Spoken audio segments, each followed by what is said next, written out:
Ya, ¿cómo están? Buenos días. Chatear. Ahí.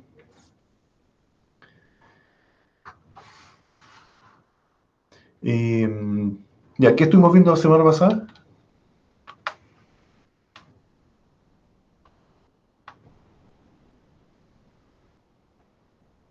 Voy a compartir.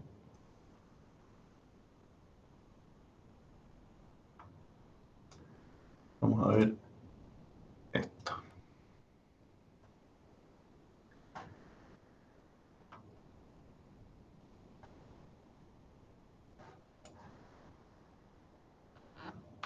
Ya, estuvimos viendo diccionarios, ¿no es cierto? Preguntas que tengan de diccionario.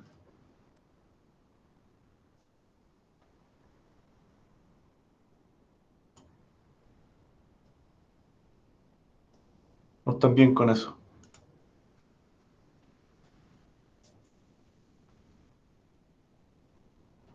¿Ya? Lo que pasa es que lo que vamos a ver ahora tiene bastante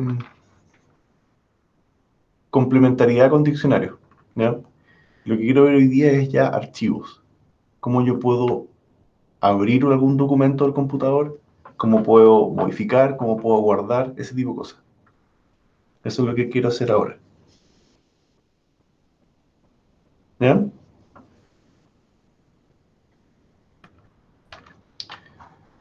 Entonces, hoy día tenemos que ver acá, ¿no es cierto? Ahí.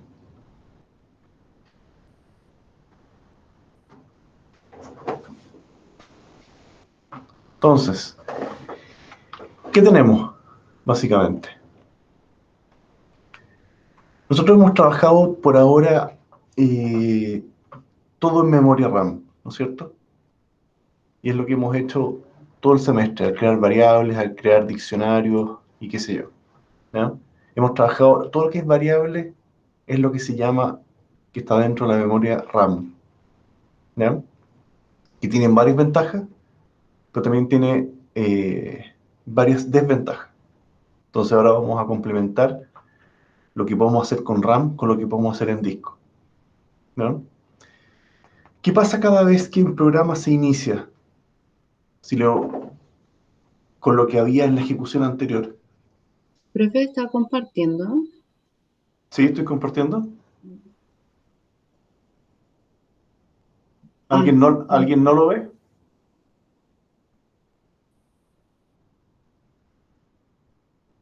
Ah, o sea, ¿se ahí está sí, viendo? profe. Sí, como que tienen que maximizar y qué sé yo.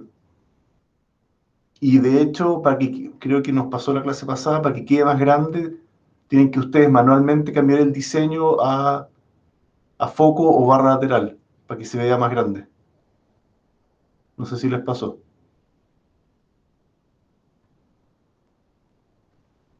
¿Ya? ¿Se ve bien? Bueno, hemos trabajado las variables, las listas, los diccionarios, todo eso en memoria RAM.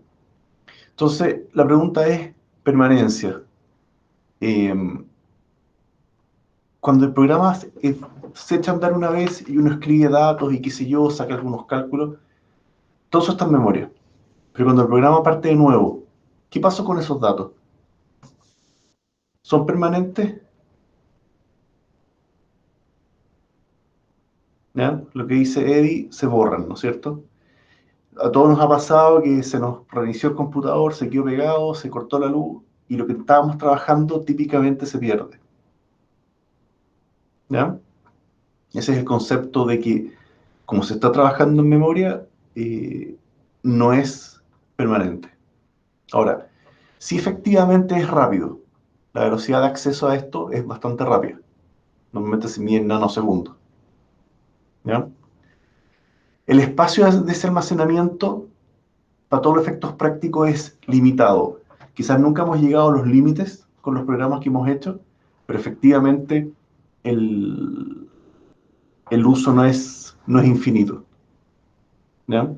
Si ustedes revisan su propia memoria RAM, digamos, eh, aquí yo no lo voy a hacer porque puede que pierda la pantalla, pero Si me voy al administrador de tareas, a mí me parece cuánto RAM tengo, cuánto está disponible, y si empiezo a reservar más RAM, lo que típicamente ocurre es que el computador se empieza a poner más lento, porque Windows empieza a usar el disco duro como memoria RAM. ¿Ya?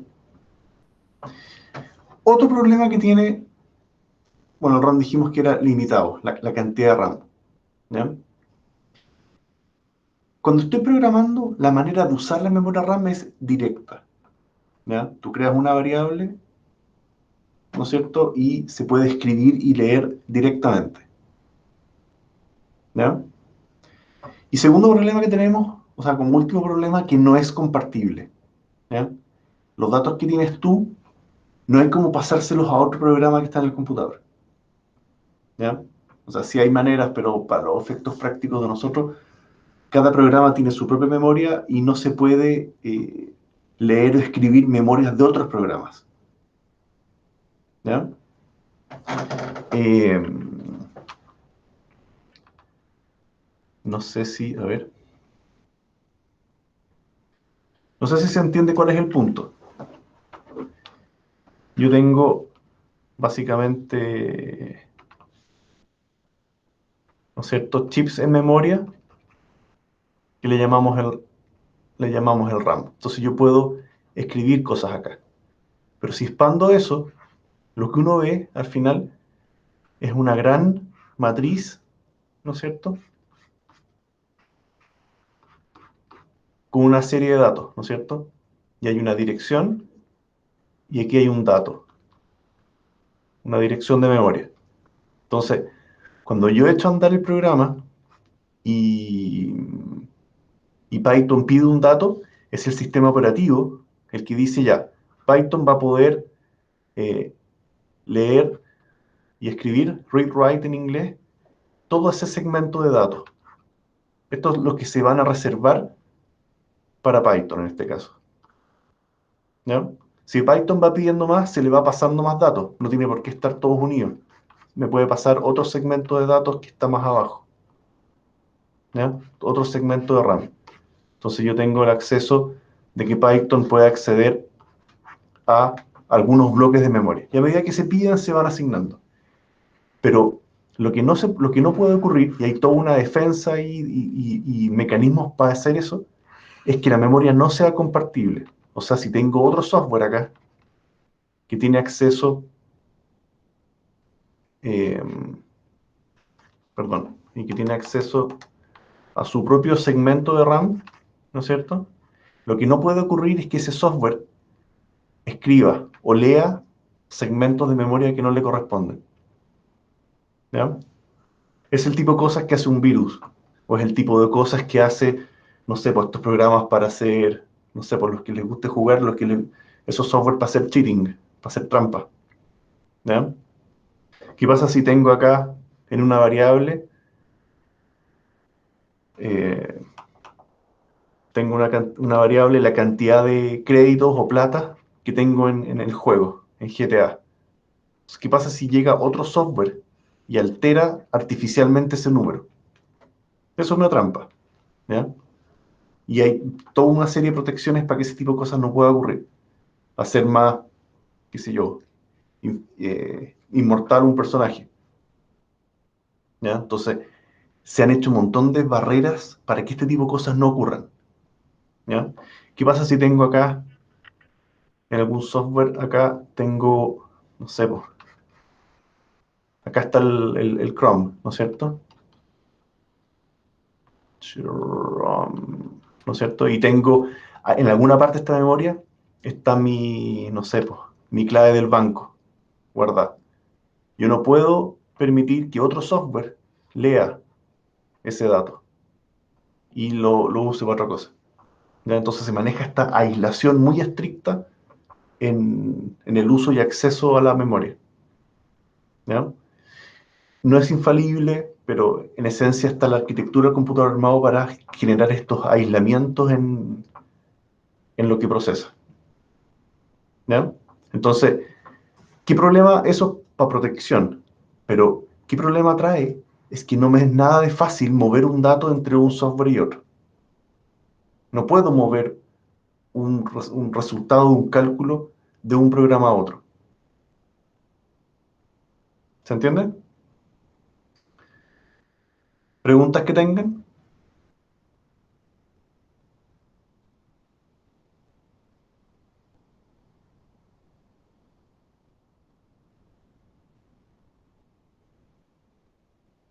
¿No? ¿Está todo clarísimo?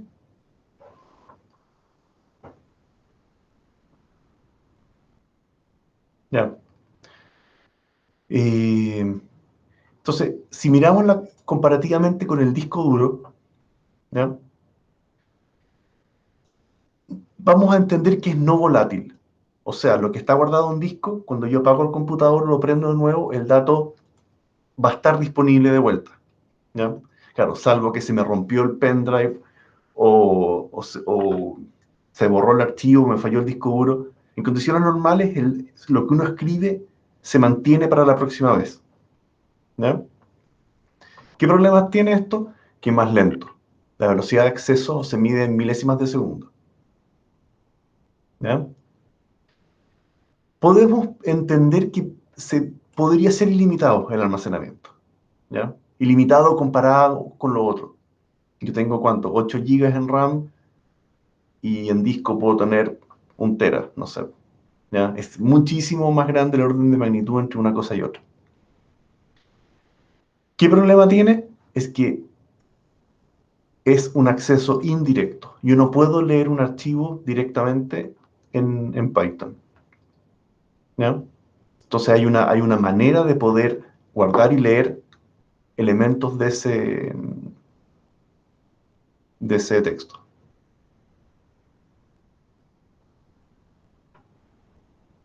¿Vamos bien?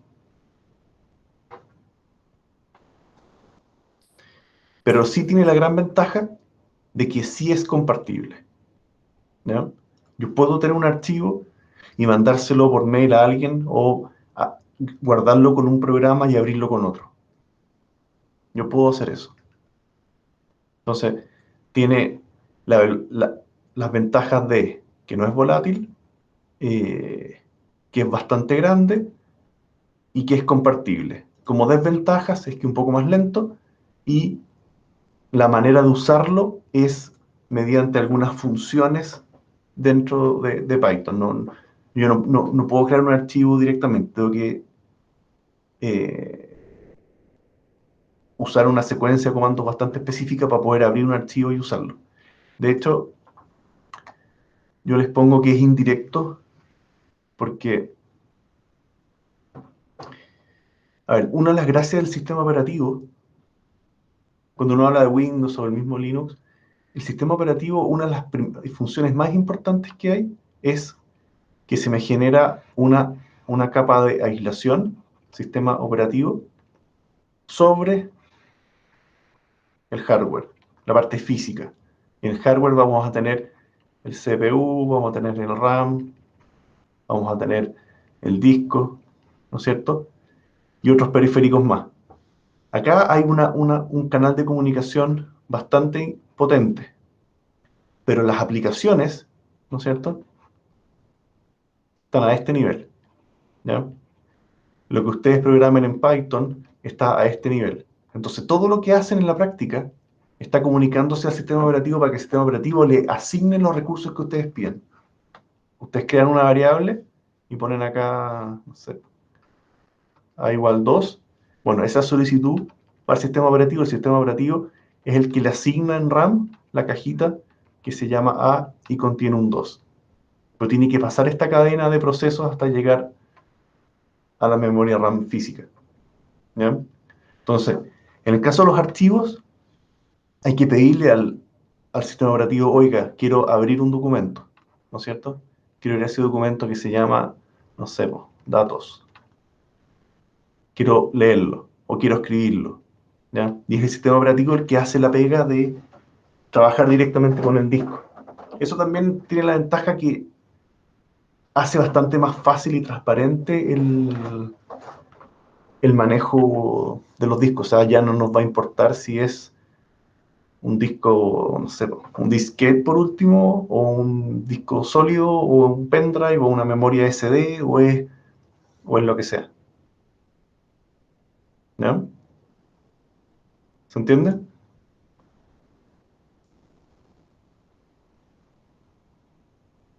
¿Estamos bien?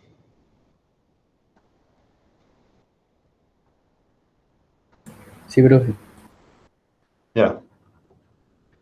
Algo no, no tiene claro las diferencias entre RAM y disco duro, sobre todo los que sean menos informáticos. eh,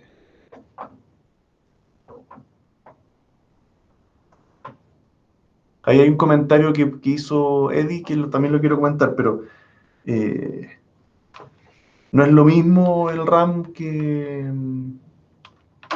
el almacenamiento mismo. Constanza pregunta si lo podría explicar, por favor. Bueno, es lo que le estaba diciendo, que el, el RAM es donde están las variables, pero si quiero que no se pierdan, tengo que pasarlo a disco. ¿Ya? Este, el típico ejemplo que me gusta dar, que espero que se entienda, es como tener, eh,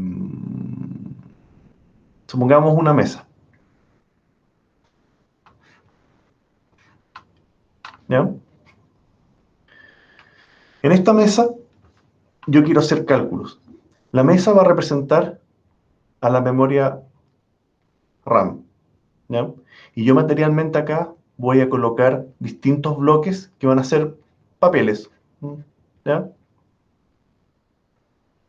Entonces, sobre esos papeles, chuta, sobre esos papeles, el, el CPU, que es el que calcula, escribe cosas. ¿Ya? Aquí, esto es lo que uno trabaja. Uno está escribiendo una nota o haciendo cálculos, ¿no es cierto? Esto es lo que uno está trabajando en documentos. Y eso está alojado en el escritorio donde yo lo puedo mirar. ¿Ya? Y el, el CPU, que es el que hace los cálculos, esta es la calculadora, el CPU es el que está materialmente escribiendo estas cosas acá, leyendo, escribiendo todo. ¿Ya? El CPU hay que entenderlo como que fuera una, una gran calculadora haciendo cosas. ¿Ya? Un CPU más rápido, bueno, trabaja y escribe los números más rápido. Pero lo interesante es que solo puede trabajar y hacer cálculos sobre la memoria RAM. ¿Ya?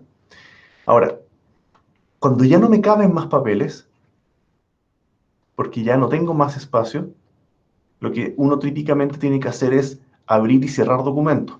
Y para eso tiene al lado, ¿no es cierto?, nuestro archivo. Entonces, en este archivo hay una serie de cajones acá. Yo lo que hago es mover y guardar documentos para sacarlos de la memoria.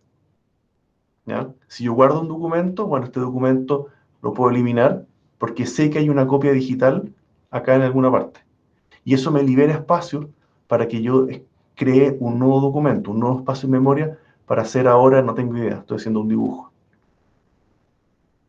¿Se entiende, no? Entonces, solamente puedo trabajar directamente en RAM, pero como el RAM es limitado, tengo que estar abriendo y cerrando cosas y guardando. O sea, si tengo Photoshop abierto y estoy escuchando música y estoy, qué sé yo, jugando y qué sé yo, el computador anda más lento porque está constantemente moviendo cosas del almacenamiento físico al RAM. Y es porque no tengo más espacio.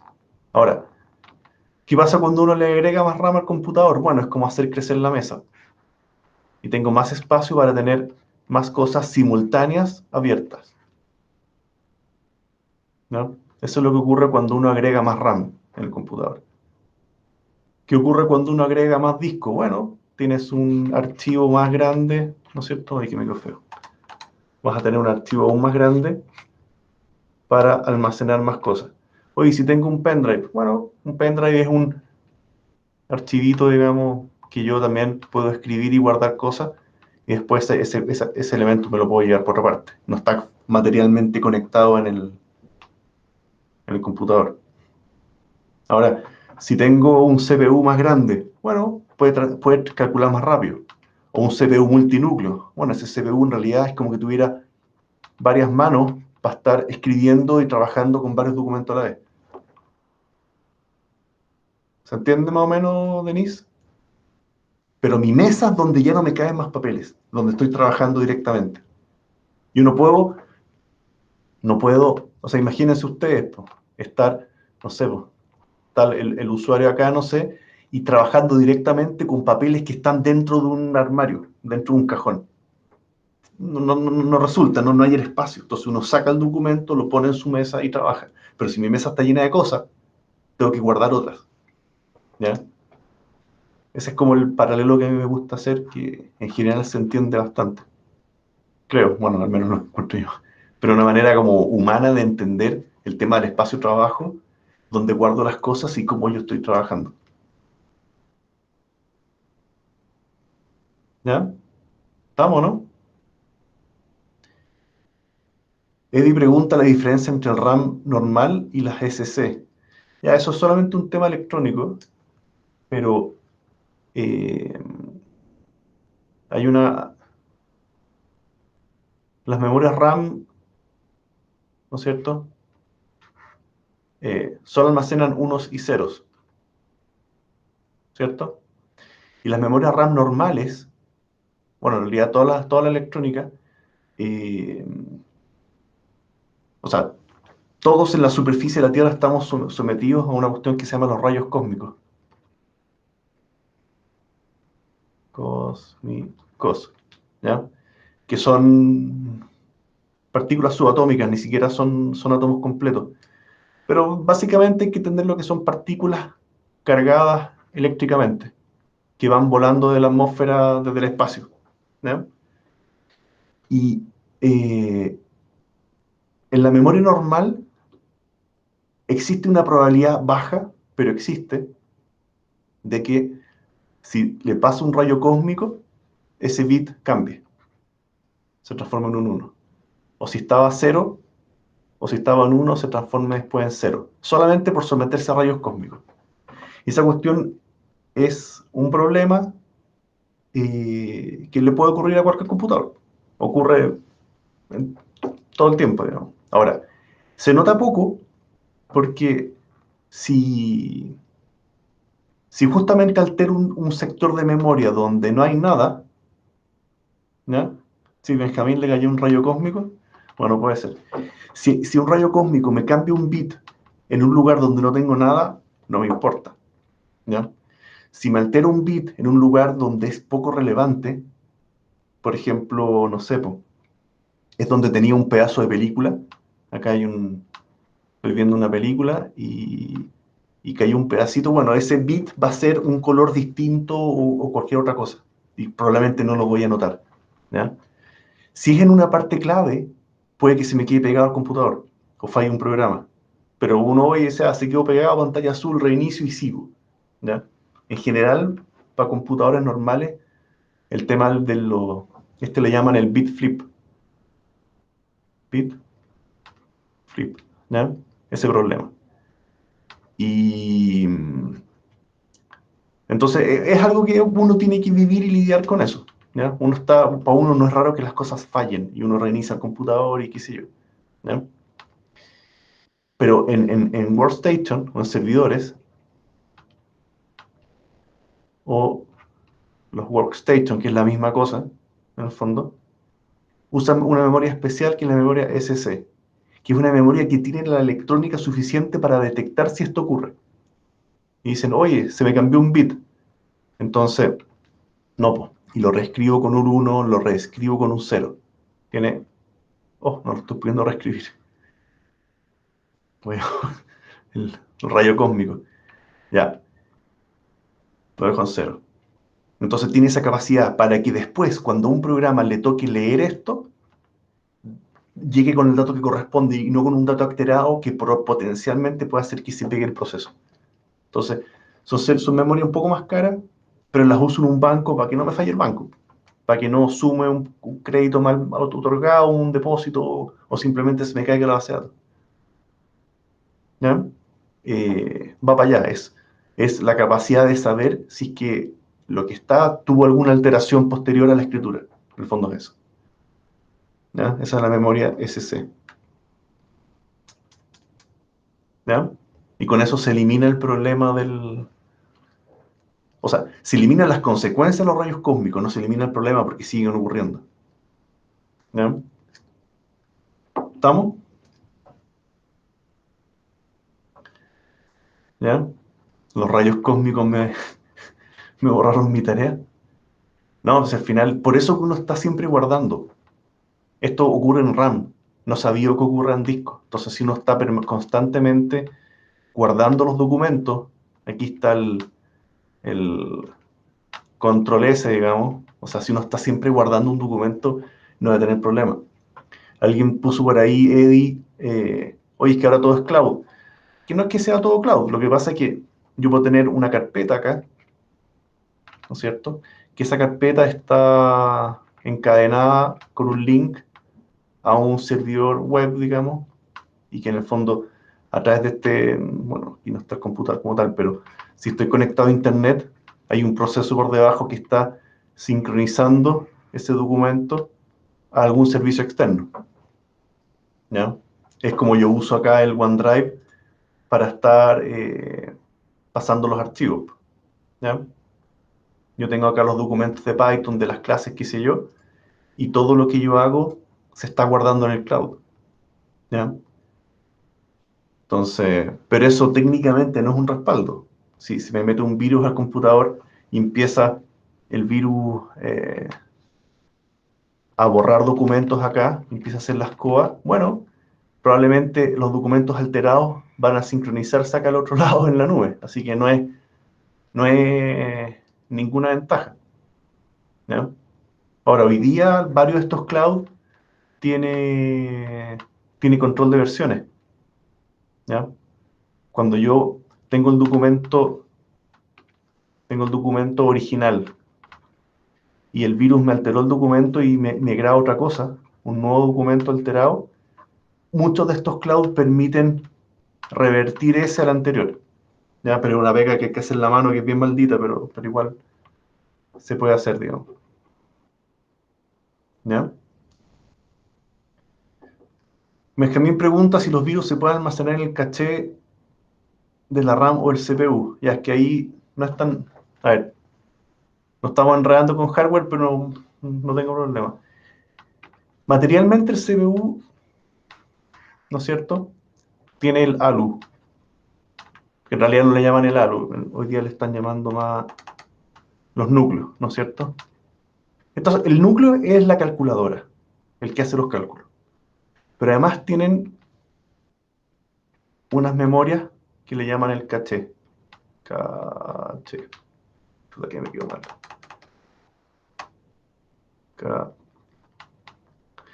Que este caché no es otra cosa que una copia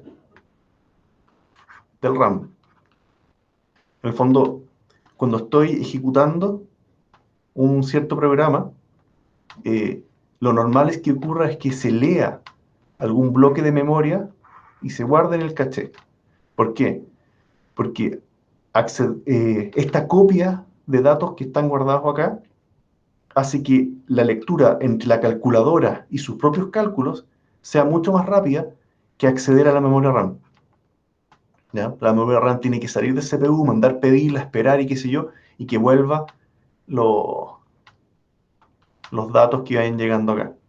Entonces, normalmente por debajo, esto no es algo que uno programa. Ustedes nunca han programado datos con caché, pero el mismo CPU se encarga de hacer esa pega. Oye, me están usando mucho este diccionario de datos, entonces lo voy a mover a caché, que eso lo va a hacer más rápido. Entonces, efectivamente, y eso pasa, eso es automático. Ahora, eh, los virus, y como cualquier otro software, un virus es un software, eh, siempre ocurre en RAM, porque al menos en la, en los computadores de escritorio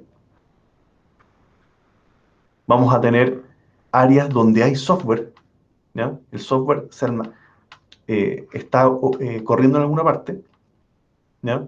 Aquí hay memoria RAM usado por el programa en sí mismo, software, aquí estaría el Python corriendo, y ese Python además tiene otro lugar donde están los datos de ese mismo programa. ¿Ya? O sea, yo en memoria voy a almacenar fragmentos del código y además estoy almacenando los datos que usa ese código. Entonces, ¿un virus se puede poner en RAM? Sí, por supuesto, porque si no está en RAM no se ejecuta. ¿Ya? Acá los núcleos están leyendo cada línea de código que va ocurriendo acá para hacer la pega. Cuando uno abre un programa, ¿qué está haciendo? Se está cargando en RAM. El proceso de lectura. ¿Ya? Entonces, un potencial virus también es un software y también se va a cargar su fragmento de software de este virus, va a estar en alguna parte. ¿Ya? Que ese virus va a intentar saltarse las protecciones del sistema operativo para hacer cosas más allá de lo que de su capacidad, digamos. ¿Ya? Esta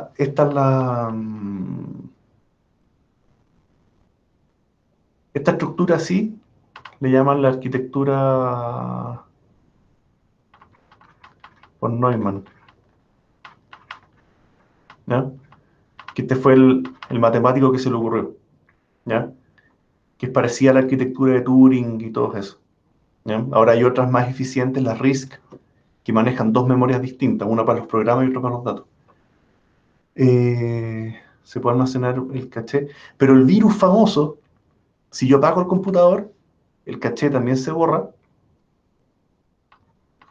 y todo lo que está en memoria también se pierde todo, no queda nada. Pero cuando yo prendo el computador, desde mi almacenamiento, que lo habíamos hecho en verde, desde mi disco, empieza a leerse y a rellenarse gran parte de este RAM, que es lo que tiene que hacerse para funcionar. El problema es si el virus se puso en la cola de cosas para cargar, bueno, va a volver a subir a RAM. ¿Ya? Una, una técnica que a mí me gusta mucho para cuando ya el computador está demasiado mañoso, demasiado lleno de cosas, es que tú prendes el computador, ¿no es cierto? Si tienes tu notebook, eh, digamos, contaminado, digamos, ¿cuál es el símbolo? Bueno, el virus está almacenado en el disco duro. Entonces, si tú prendes y booteas con un pendrive, por ejemplo, con Linux, vas a prender y vas a llenar el RAM con este Linux, sin alterar el disco. Y después tú puedes leer el disco a mano para recuperar archivos o qué sé yo. Pero no se te va, no se va a levantar ese virus porque booteé de otro lado, en el fondo. No sé si se entiende. Prendí el computador con otro disco. Esa es una técnica típica que uno puede hacer. ¿Ya? Bueno, nada de esto es útil para la materia, pero bueno, no te- entretención para como cultura general informática. ¿Ya? Jorge pregunta, pero si ejecuta Python, no sé. Si Python está hecho en C. Ya, ahí, ¿qué ocurre con la pregunta de Jorge? Eh, Efectivamente, Python está hecho en C, ¿ya? Pero lo que pasa es que C tiene la gran ventaja. C es un lenguaje. Y yo armo acá el código fuente. Entonces yo escribo mi programa acá en C, que mi código fuente es, entre comillas, entendible por humanos. Y la gran gracia de C es que este código fuente se lee por otro software que se llama el compilador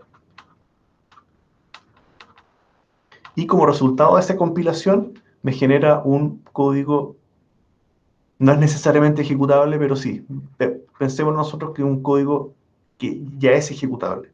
Entonces, técnicamente, este código yo lo puedo echar a andar, pero ya no necesita C para que funcione. ¿Ya? El sentido más puro ya no necesita el C para funcionar. Ese ejecutable es autocontenido y es lenguaje máquina. Y es el lenguaje que, entre comillas, pasa directo al sistema operativo y ahí directo al CPU y RAM al hardware. ¿Ya? La pega de compilación toma tiempo. ¿Ya? Un relojito. Gasta tiempo en generar esto. Pero una vez que está esto, el tiempo es mínimo. El relojito de operación en un programa ejecutable es mínimo. Sobre todo si este código lo voy a mandar. Chuta, se me olvidó. Perdón, espérenme. Tenía que meter a mi hijo a clase. Espérenme un segundo.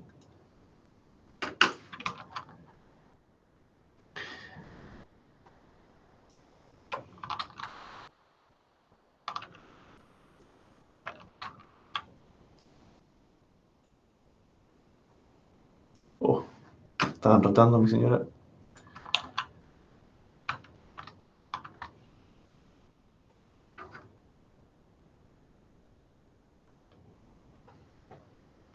Entonces, si este ejecutable lo van a ejecutar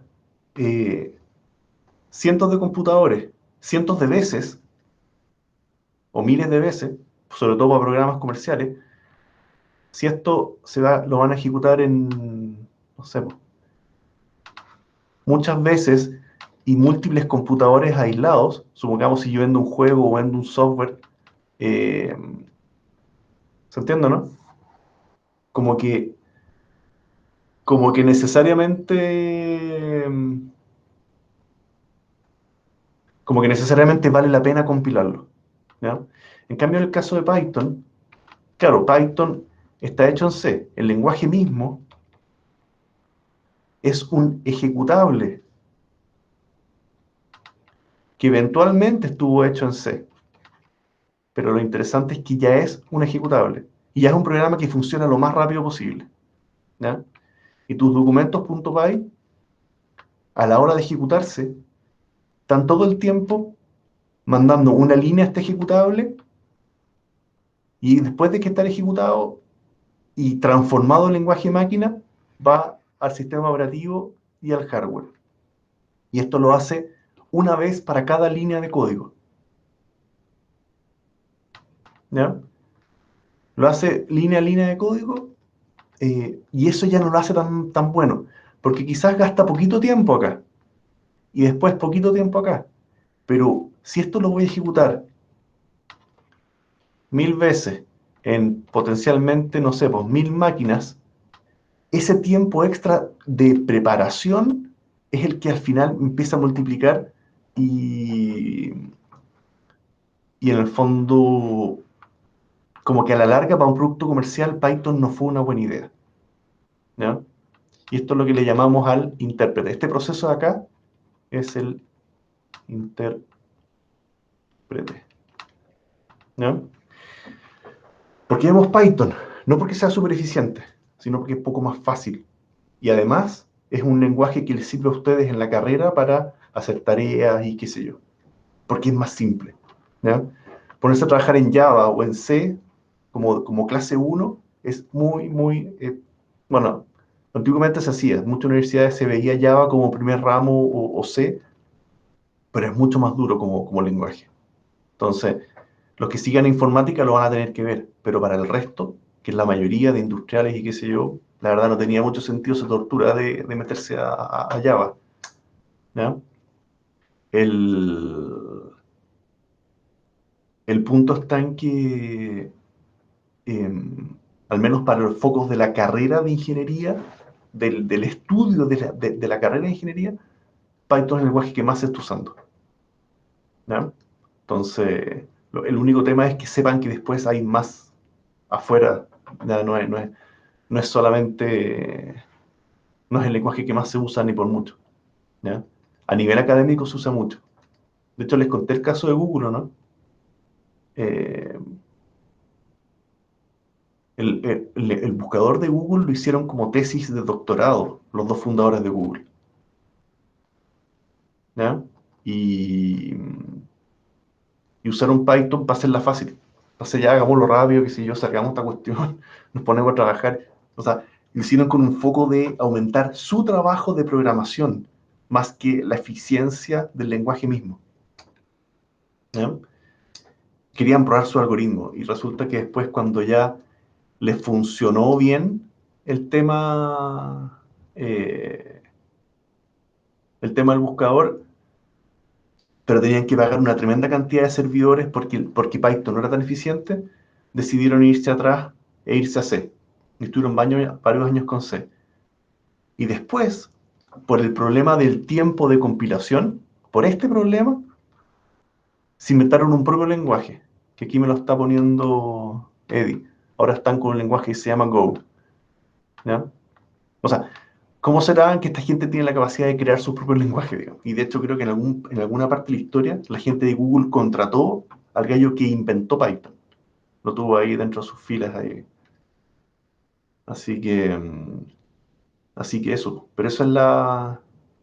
No sé quién me preguntó esto. ¿Ya? En el fondo, lo interesante de Python es que cada línea de código pasa por este analizador, el intérprete, y la transforma en lenguaje máquina, ¿ya? En los unos y ceros que necesita el CPU para funcionar. Este ejecutable ya está en unos y ceros. No, uno no lo puede abrir y entender fácilmente. O sea, se puede, se hace, pero no es nada de fácil. ¿Ya? Eh, así que eso. ¿Ya? ¿Preguntas que tengan?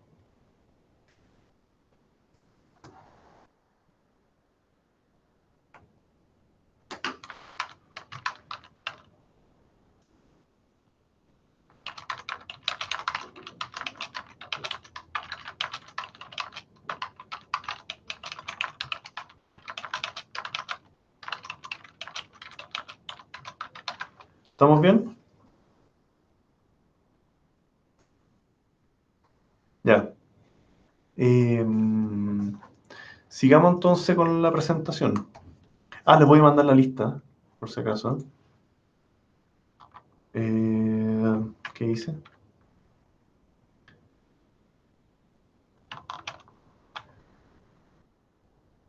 Esa debiera ser. Ahí está la lista para que se anoten, por favor.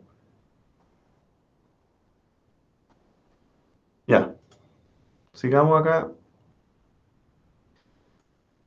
Eh, tipo de disco duro que uno más o menos conoce en el computador.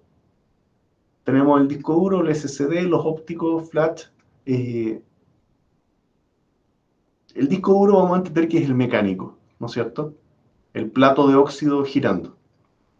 El SSD son los discos sólidos que le dicen, ¿ya? Los ópticos son los CD, los DVD.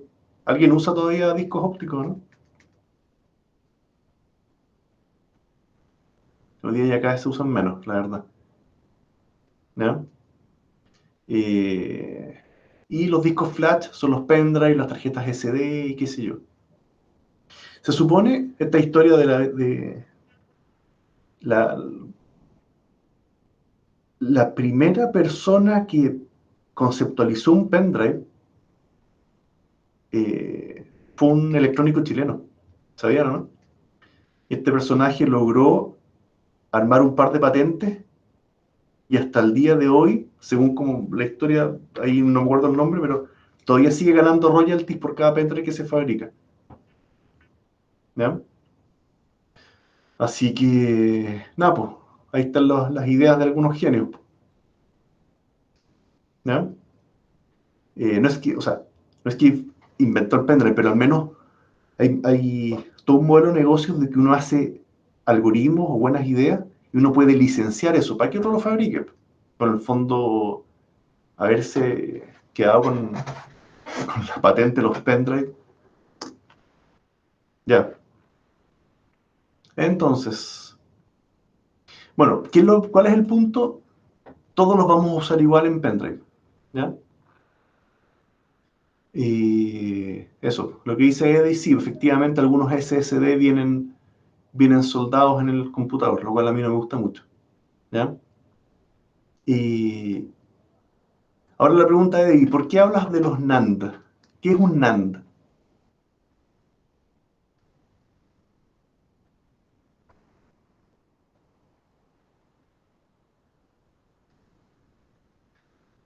Ya, no, ahí no estoy tan de acuerdo con...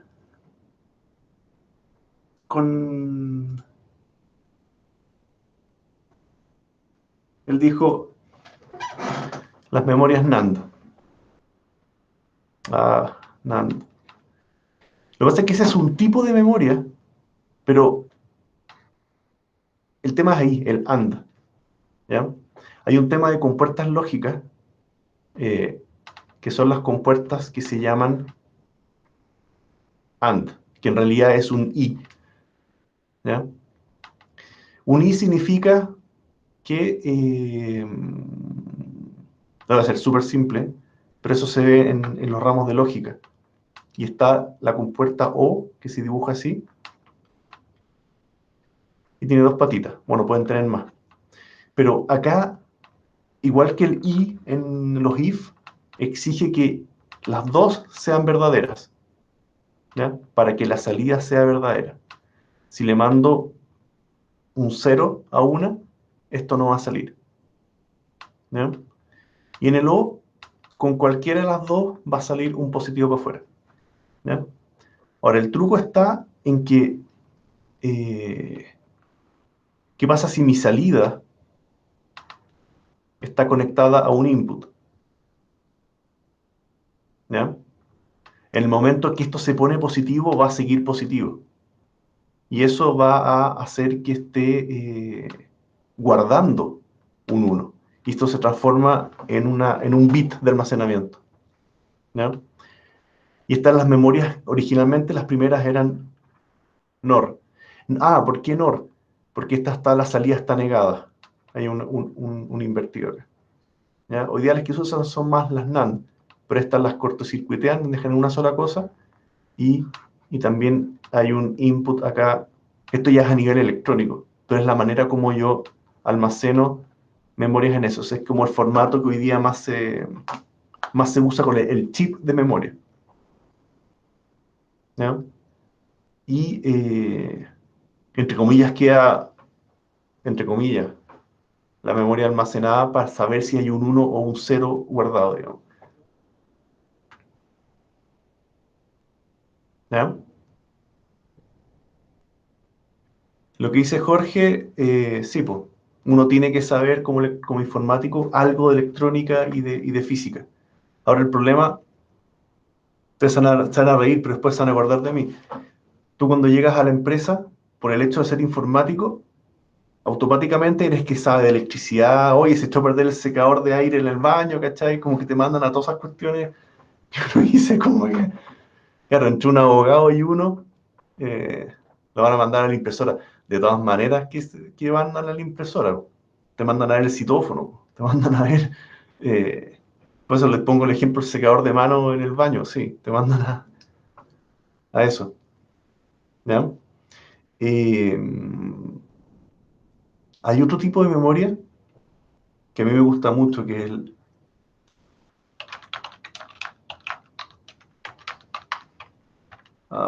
memory...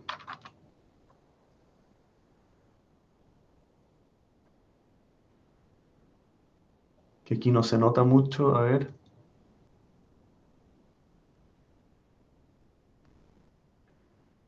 Esta. Previa a este tipo de memoria, estaba esta. El, el rope memory, que en el fondo son estos anillos que son imanes, en el fondo. Y según para qué lado vaya el... Según para dónde va el flujo de electricidad, queda el anillo magnetizado en un sentido o en otro. Y eso permite eh, almacenar variables, ¿no? Y, y bien heavy, porque en el fondo esto también funcionaba como almacenamiento. Entonces se ve así, microscópicamente. Estos son anillos de 1 milímetro, una cosa así. Y con esta tecnología fue los Apolo a la luna, digamos. Y esta era la RAM, que guardaban distintos bits según para dónde vaya y se lea esto. De hecho, lo bueno es que esto no necesita electricidad para mantener el magnetismo. Entonces, eh, uno puede prender esto años después y todavía tiene el dato almacenado. Y esto es el RAM. Pero el ROM, o sea, el software, lo almacenaban en cosas de este tipo, ¿Ya? Esto es el rope memory. Y esto, aquí está el software almacenado acá, según por dónde, según si se tejió o no se tejió el cobre. ¿Ya? Y aquí se ve, esto es una señora que está ella pasando un programa que está en papel programado según, y está tejiendo literalmente el software. Es bien demente esta cuestión.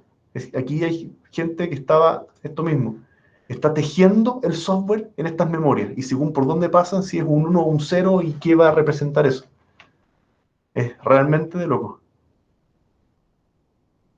Y esto es software, esto es el código, es el código fuente. Imagínense cuando tienen que hacer un cambio. Tienen que retejer todo esto. ¿Ya? Lo que dice Eddie, no es el magnetismo por cintas magnéticas. Eso es bastante posterior. El, Queda el imán, el anillo queda magnetizado en un sentido o en otro, para representar un 1 o un 0. ¿Ya? Sigue siendo todo con unos y ceros, pero según para qué lado queda magnetizado, es lo que representa y lo que guarda. ¿Ya? Ya. Es el core memory y el rope memory, los dos basados en estos anillos magnéticos. ¿Ya? De hecho, esto es solo pañoños, y me incluyo, pero les puedo mandar un playlist que se hizo hace 2 años. Hace 2 años se hizo como se cumplía los 40 años, no, los 73, el 69, se cumplían 50 años de la llegada a la Luna. Entonces tomaron los computadores antiguos de los Apolo, del módulo lunar, y los echaron a andar. Y hoy un montón de problemas para arreglar y todo, pero el proceso de ingeniería inversa para un computador efectivo con ese tipo de memoria es muy, muy, muy interesante. Por lo que les guste la computación profunda, digamos, les puedo mandar ese playlist porque realmente es una cuestión que es para no creerlo, eh, de cómo pudieron echar a andar eso. Y se habla de toda esta cuestión de las memorias y todo, y se trabajó con algunos ingenieros originales del proyecto y también con gente más nueva. eh, y al final llegaron a un simulador por hardware de, del aterrizaje del Apolo. ¿Ya? El, incluso eh, llegaron a un punto de poder saber y desmentir mitos urbanos. ¿Ya? Por ejemplo, el Apolo 10, que dio la vuelta por la Luna, según recuerdo, no tenía el software que les iba a permitir descender a la Luna. No le pasaron ese módulo de software para que no se tentaran a aterrizar. Y lo pudieron verificar específicamente, ya esto es lo que voló, qué sé yo, mira, y efectivamente no estaban las líneas para que esta gente aterrizara. ¿Ya? Ya, sigamos. Para usar el disco, no se usa directamente. Tengo que pedirle permiso al sistema operativo. ¿Ya? Eso es para la gran, gran mayoría de software. Yo no trabajo directamente con el sistema operativo, con los archivos, sino que tengo que pedírselo al, al mismo Windows. ¿Ya? Hay algunas excepciones para el software de uso directo. Por ejemplo, programas para formatear, para particionar, para clonar discos. Ese tipo de software está programado para acceder directamente de bajo nivel, que se dice. ¿Ya? Pero para todo lo que vamos a hacer nosotros, uno accede a un nivel de que solamente tiene acceso a un archivo pidiéndolo. ¿Ya? Y yo no estoy preocupado si esto, cómo lo guardo en el disco o si se guardó bien, eso ya se encarga el sistema operativo. ¿Ya? Entonces, eh, ¿qué entienden ustedes por archivo? ¿Qué es un archivo? Antes de pasar a la siguiente lámina que ahí se explica. Bueno, ahí ya están, algunos están viendo ahí. ¿Ya? ¿Qué es un archivo? ¿Qué entienden ustedes por archivo?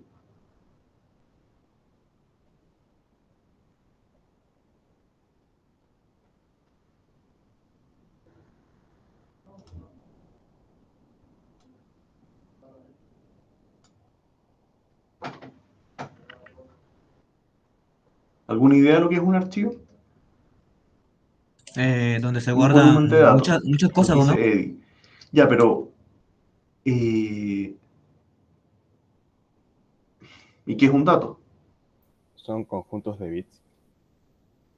¿Qué es un archivo en lo más básico?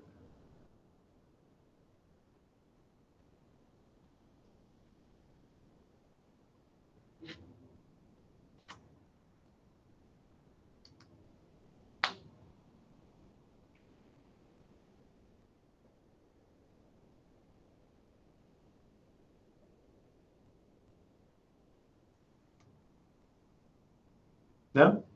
Para lo que respecta a Python de este semestre, un archivo solamente va a ser un conjunto de bytes. ¿Ya? O sea, es un gran string. Todos los archivos es un gran string. ¿Ya? Eso es todo lo que es. ¿Ya? Las únicas restricciones importantes que me pone el sistema operativo es que tenga un nombre y ruta única. ¿Ya?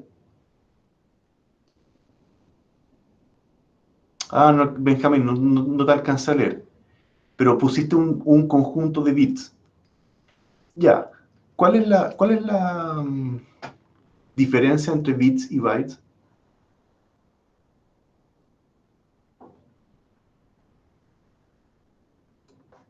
¿Cuál es la diferencia entre bits y bytes?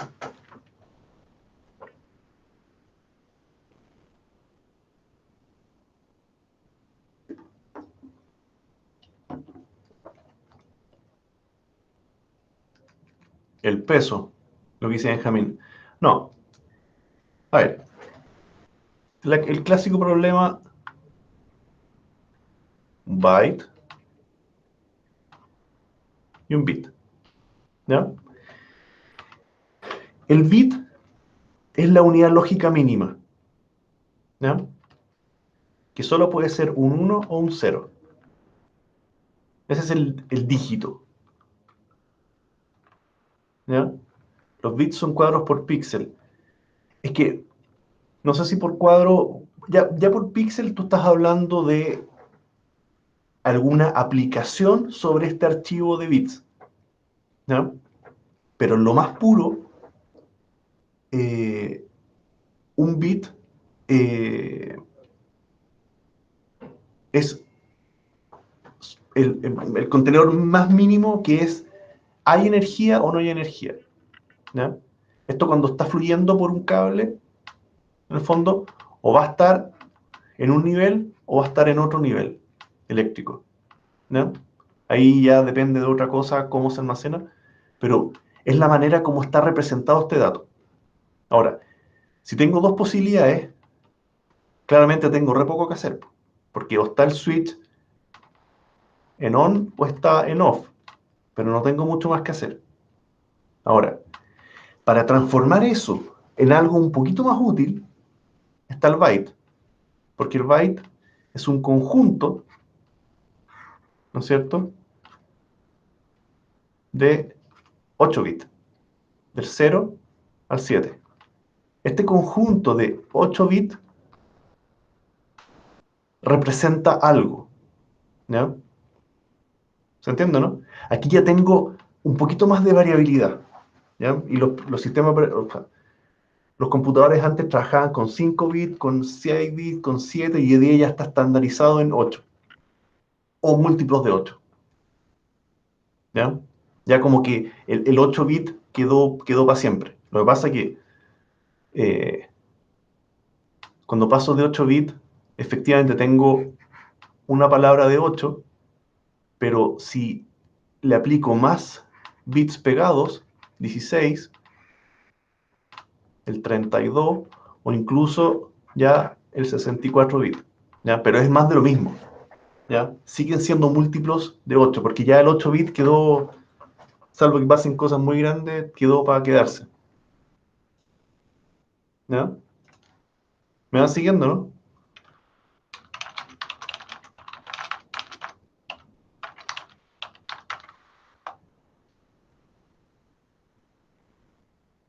Entonces, yo en estos 8 bits, yo ya puedo grabar letras, ya puedo tener números, ¿ya? ¿Se entiende, no? Ya hay eh, cosas que empiezan a ser útiles.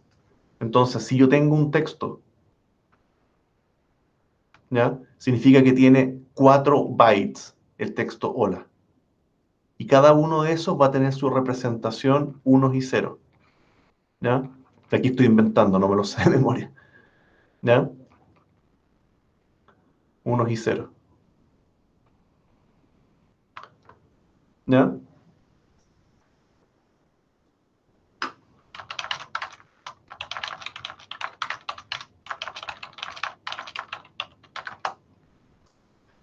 ¿Ya? Entonces, yo materialmente lo que yo voy a guardar en un archivo, eh, lo que yo voy a mandar en un archivo son estas cadenas de bytes, ¿ya?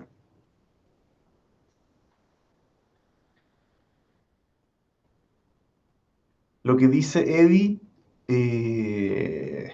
Eddie pregunta, Eddie pregunta si más bits eh,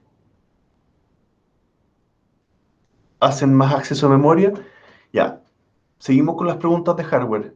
Lo que pregunta Eddie.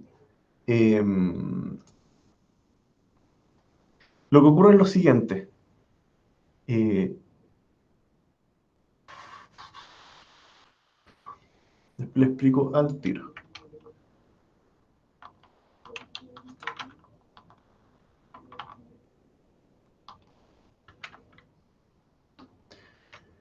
Pasa lo siguiente. Yo en 8 bits, y esto que los que les gustan los juegos de consola se van a acordar, pero en 8 bits, la cantidad de números que yo... ¿Cuántas posibilidades tengo en 8 bits? Antes que eso. ¿Cuántos números distintos puedo guardar en 8 bits?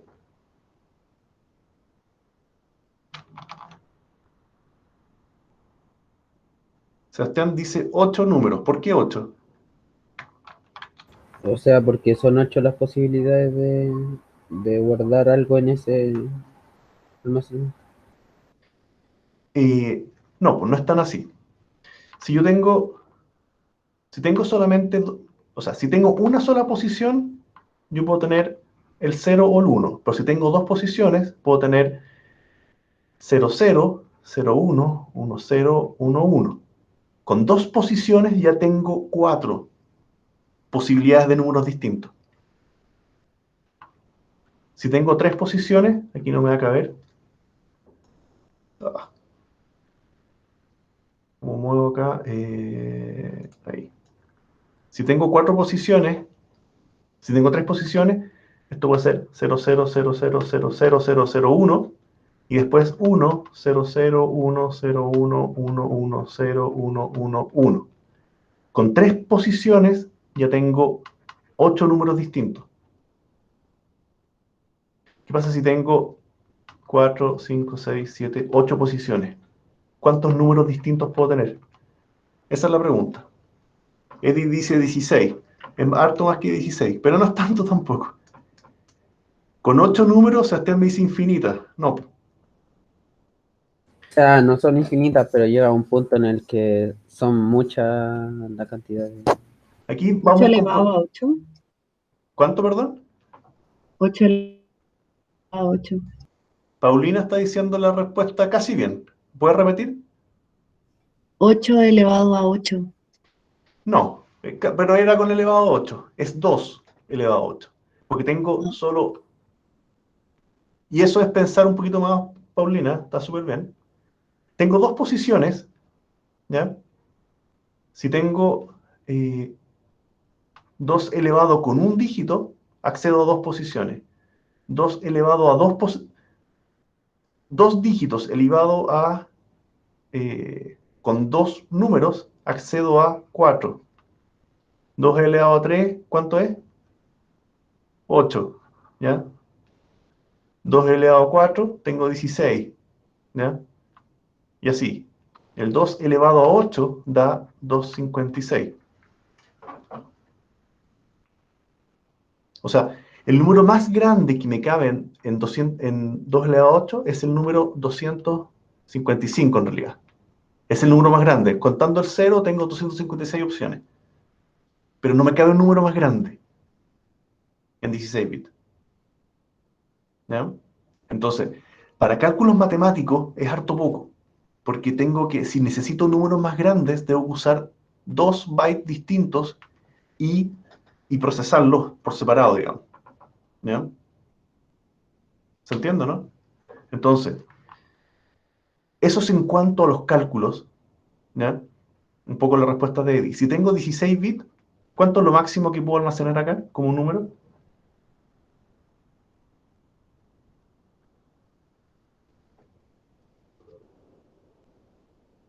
¿Cuánto es 2 elevado a 16? Aquí siempre reto a los alumnos porque andan todo el día con el teléfono en la mano y no abren la calculadora para hacer ese cálculo. ¿Ya? 512. 512 sería 2 elevado a 9. ¿Ya? ¿Cuánto es 2 elevado a 16?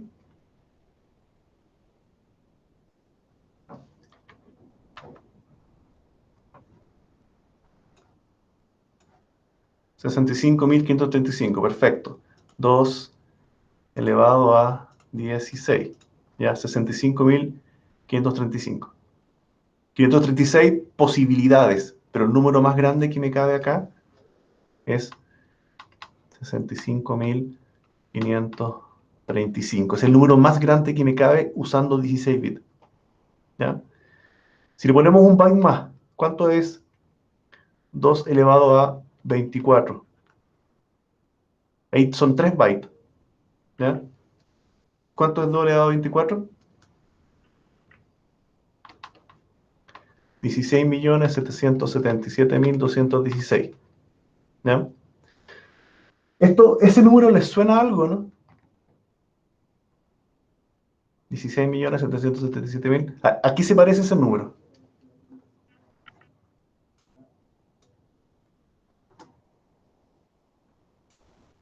A un root. Un root, ¿ya?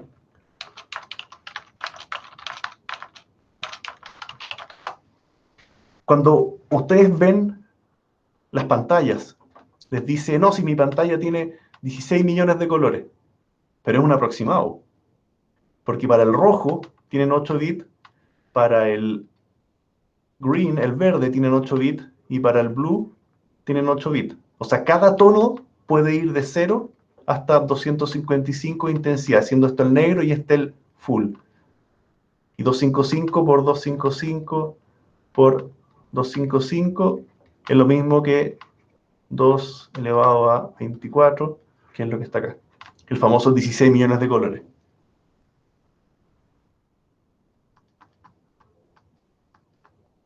¿Ya? Y lo que dice Eddie, sí, con HDR ya son 10 bits, sí. O incluso hay un HDR creo que es de 12, pero bueno. ¿Ya? ¿Me van siguiendo, no? Entonces, si tengo una arquitectura con más bits, puedo manejar números más grandes y calcularlos más rápido. ¿Ya? No necesariamente porque la calculadora es más rápida, sino que porque puedo calcular ese número de una sola vez, de una sola pasada. ¿Ya? Espérenme.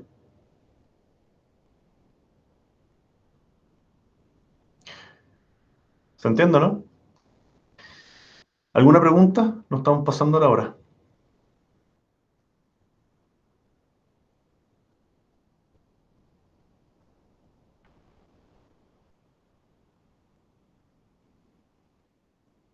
¿Estamos bien? Bueno, y para terminar la pregunta, yo le coloco más bits a un computador para hacer cálculos más grandes y además, efectivamente, en el caso de Windows, es para acceder a más memoria, ¿ya? Con el Windows 32 bit uno accedía máximo 4 GB de RAM, no se podía acceder a más, ¿ya? Para pasar esa barrera había que tener más líneas para direccionar RAM, ¿ya? Entonces,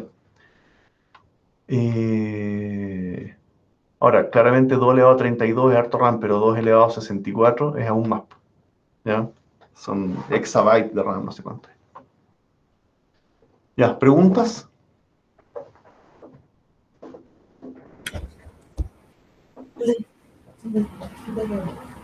¿Estamos bien? Avanzamos re poco con disco, pero igual la clase se hizo entretenida, me gusta. ¿Estamos bien? Ya, nos vemos mañana.